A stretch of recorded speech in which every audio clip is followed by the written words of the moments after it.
Hey, good morning, everybody.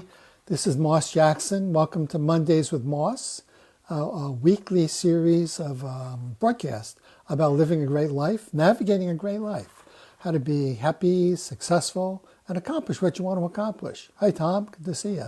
First on. So anyway, I'm down here in Brigantine, looking out the window. It's kind of rainy and windy and not very nice out. I think it's affecting my mood. Are any of you having kind of Monday morning blues or irritation, a little impatience?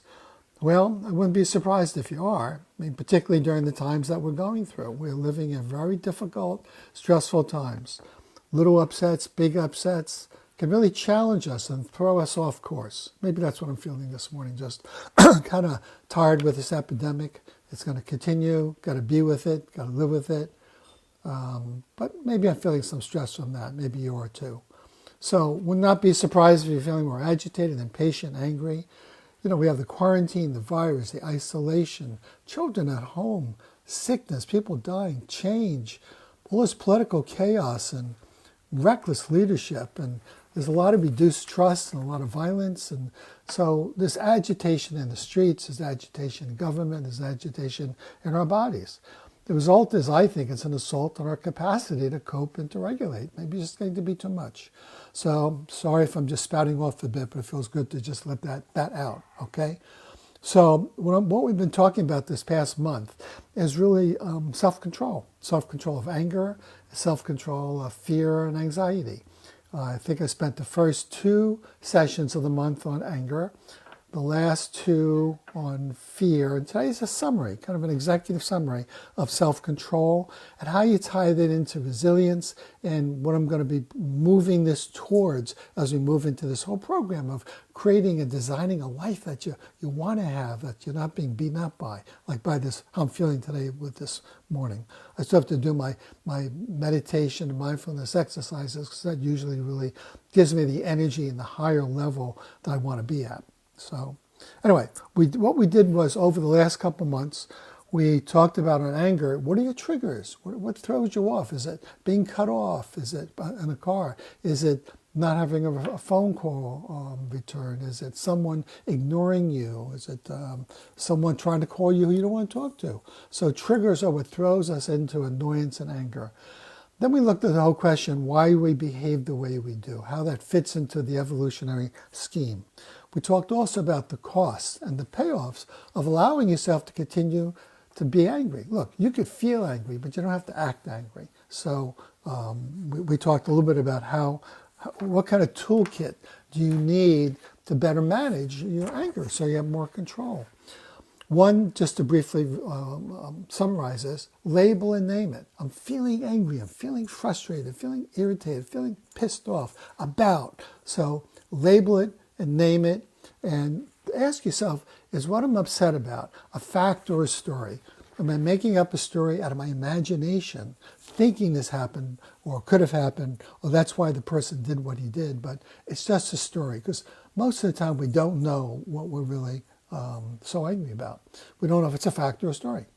So if you're feeling irritated and you really are concerned that you might snap at your loved one or your kids, call a timeout. Timeout. Hey guys, just got to leave the table, got to leave the family room, I'm getting tense, getting upset. I need to take care of myself and calm down. No matter what I'm angry about, you guys aren't going to deserve my outburst. So call a timeout. We talked about when you're calm and you're able to take a deep breath and not feel that agitation, debrief. Go to the person and say, hey, look, sorry if I blasted you before. I think what was going on, I got triggered by, I had the thought, I felt, maybe I'm right, maybe I'm wrong. Can we talk about it? So at least you're inviting the person into a collaborative conversation. I think it's really important also to practice compassionate listening. Just because you're angry doesn't make you right. See, the other person may be just as angry as you, and you need someone to take the higher ground and say, well, tell me what you're thinking. Tell me what triggered you. What'd you make of that? Is it a fact or a story? So also very smartly, choose your battles wisely. Do not die on every goddamn hill. There's so much that can frustrate you, annoy you. Be very thoughtful. Save the anger and the outbursts for the big ones. Because when you give way to little minor irritations and you blow up, I don't know about you, but I feel foolish afterwards. Okay, then we moved to, a couple weeks ago, to fear. Now, I like what Mark Twain said about fear. The year before he died, he said, he was quoted as saying, about 99% of the fears I worried about, things I worried about, never ever happened. Basically, he was saying it was all a story, not facts. See, we have a smoke detector, not a real smoke detector, but we have a smoke detector in our apartments and our houses, our rooms, hopefully. But we have kind of an invisible smoke detector in the back of our brain. It's like a fire alarm. It's always on, like Rick Hansen calls it, being on alert. So always aware. And when that goes off, we have a reaction. And basically, it's either fear or anger on the negative side. So this past couple of weeks, I've been talking about how to protect yourself from getting emotionally hijacked, from losing control over fear, okay? And we talked about where fear came from, why it's useful, how it's not very useful. We're wired to be an orange, as Rick Hansen said, as I just mentioned, which means basically we're on alert. We're always looking for what might happen. Hi, Sharon. Thanks for tuning in. What might happen? And what might happen is like a story, but we don't always know. We're telling ourselves a movie or a story, and we believe it, and we have a reaction. And once you have the physical reaction, having the anger or the fear, you're now kind of stuck, and unless you have some tools to get yourself out of it. So the tools I presented, are many more than these, is number one, be aware, self-aware, pay attention. What am I thinking? What am I feeling? What's coming out of my mouth? What's triggering me? Because if you can have self-awareness, that's allowing your thinking brain to get a little control over your emotional brain, which might then quiet down the smoke detector in the survival brain. So self-awareness is really important. Number two, see if you can identify the core fear. Human beings seem to have three basic needs. Need to be connected, love or approval. Number two, to be in control, to feel like it makes something happen. And three, I feel safe.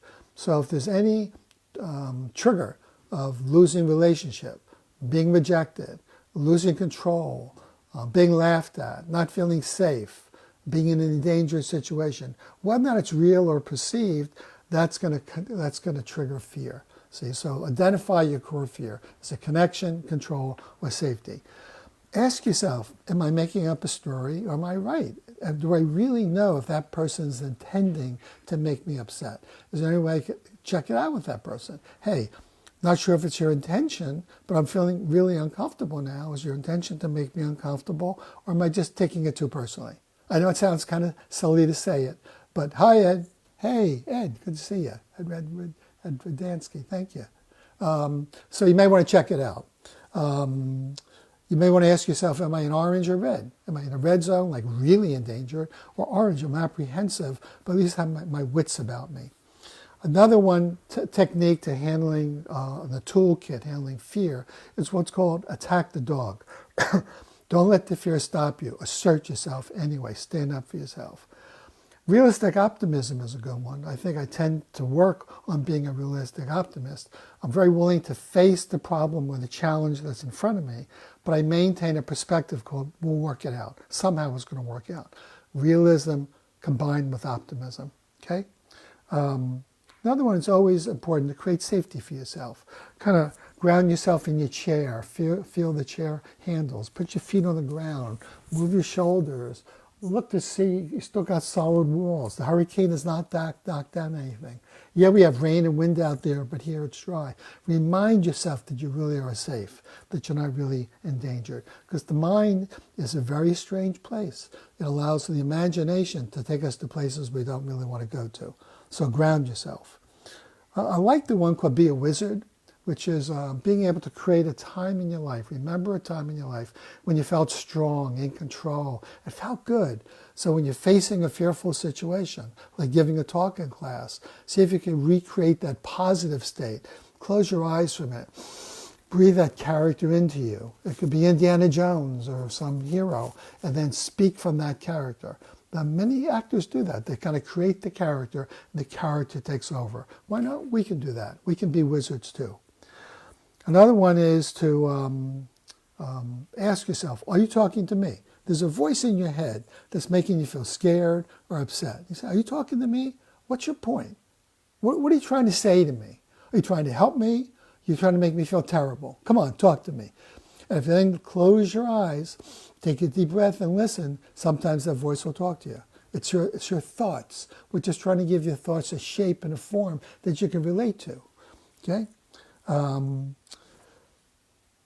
Another technique, tool for managing anxiety is intentionality. What's your intention? I'm going to talk more about that next week when I start to talk about the navigating for success formula. I want to start to tie this stuff together. I still got 4 more tools to go through, okay, which are, just to give you an idea, the tools are, we've talked about self-awareness, empathy, self-control, and resilience. I want to talk about courage, results orientation, being responsible, the navigator's worldview, and how to reward yourself to keep yourself in a positive, realistic, optimistic attitude.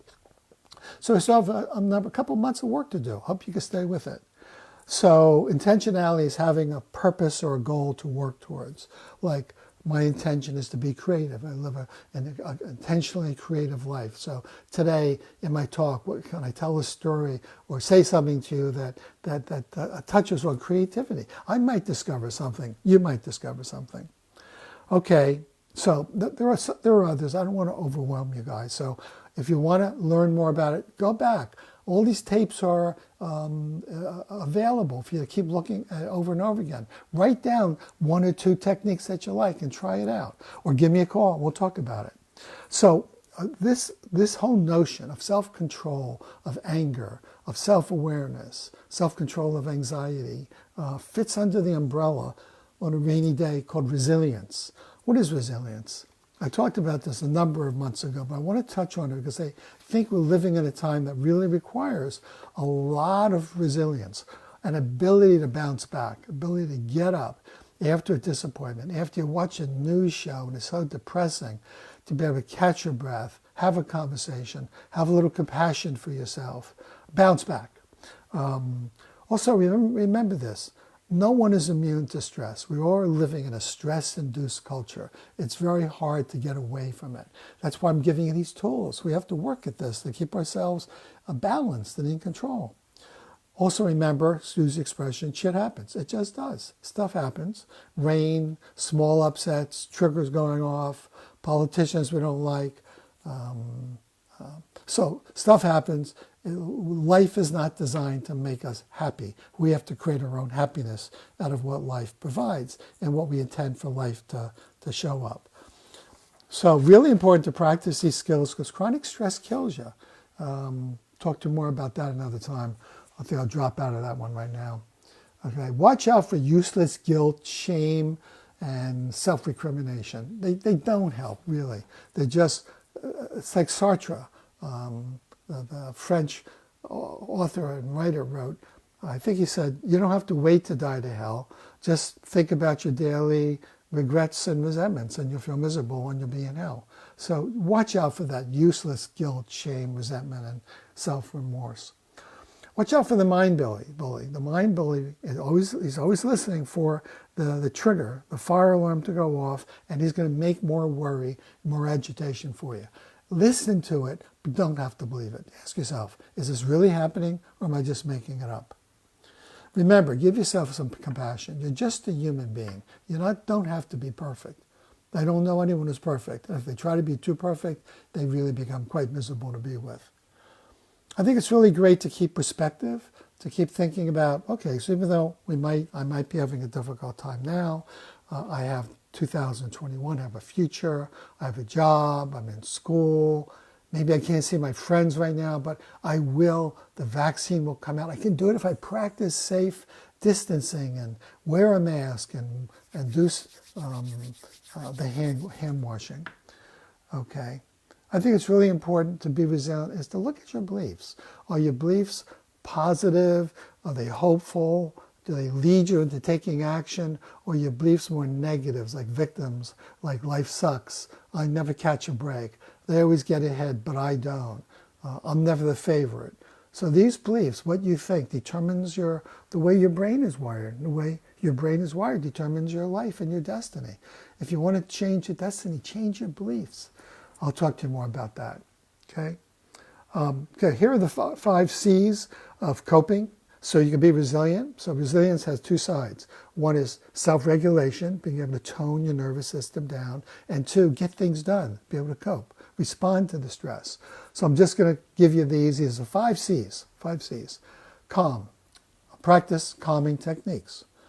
2, clarity. Try to make sense of what's going on. Determine if the upset's a fact or a story. 3, connect with others. Don't do it by yourself. 4, practice competency. That's what this whole toolkit is about, giving you 8 or 9 or 10 competencies to really know how to manage and cope. And lastly, have courage. Have faith. Even though you're scared, things are going to work out anyway. Calmness, clarity, connection, competence, courage. I get this from Linda Welsh in her book, Bouncing Back. Okay, guys, it's raining, feeling a little better. I'm going to go do my breathing exercises and my mindfulness exercise to remind myself and create who I am today as a creative force. And then I'm going to exercise, take care of my body, have a snack, and then do some phone sessions today. A perfect day, a great day on a rainy day. I got stuff to do. I got a life worth navigating. So next Monday, I'll start talking to you about the life formula, your formula for success, satisfaction, happiness, and accomplishment. And then I'll follow it up in the later weeks with other tools. But I just want to take a break from the tools. I know I'm throwing a lot at you. I want to give you a clear picture. If you get the formula, maybe you won't even have to listen to my tools. You can just go do it. Good luck. I couldn't do it. I had to really work to develop the formula, but it's available for you. So anyway, guys, go well. Carry your umbrella, stay safe, breathe. Most of this is a story. And remember what Mark Twain said, 99% of the stuff you worry about never is going to happen. Hang in there, buddy. Happy navigating.